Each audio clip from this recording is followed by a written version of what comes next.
ញមុខដូចធ្លាប់ជួបនៅម្ដុំណា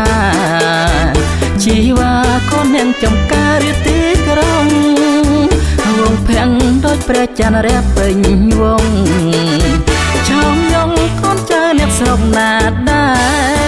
រឈ្មោះអ្វីស្រីនាងបងសុំភេសវង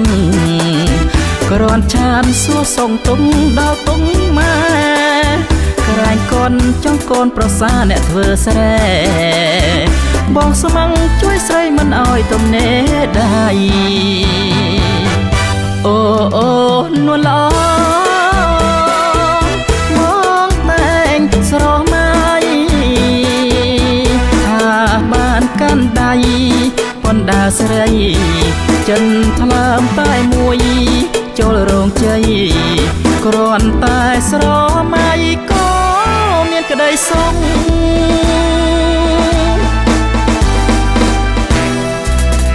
វេនកម្មបានត្រឹមលួចមើលតាមរូបថត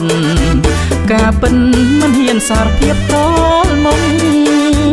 វាសនាបានកត់ត្រាលួចលាក់ទុំ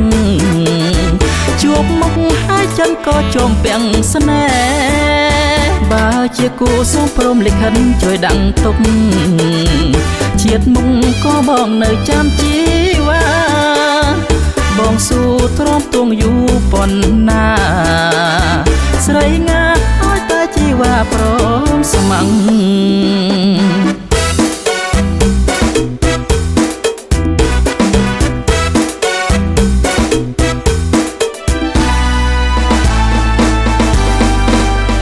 អូអូនួនល្អមកតែងស្រស់ម៉ៃថាបានកាន់ដៃប៉ុន្តែស្រីចិនថ្លើមតែមួយចូលរោងជ័យគ្រាន់តែស្រមៃក៏មានក្តីសុខ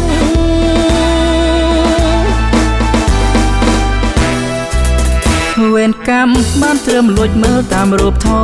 តការពិនមិនហ៊ានសារភាពតលមុំ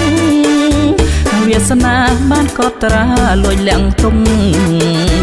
ជួបមុខហើយចិនក៏ជុំពាំងស្នេហ៍បើជាគូសូមព្រមលិខិតជួយដឹងទុកជាតិមុខក៏បងនៅចាំជីវ៉ា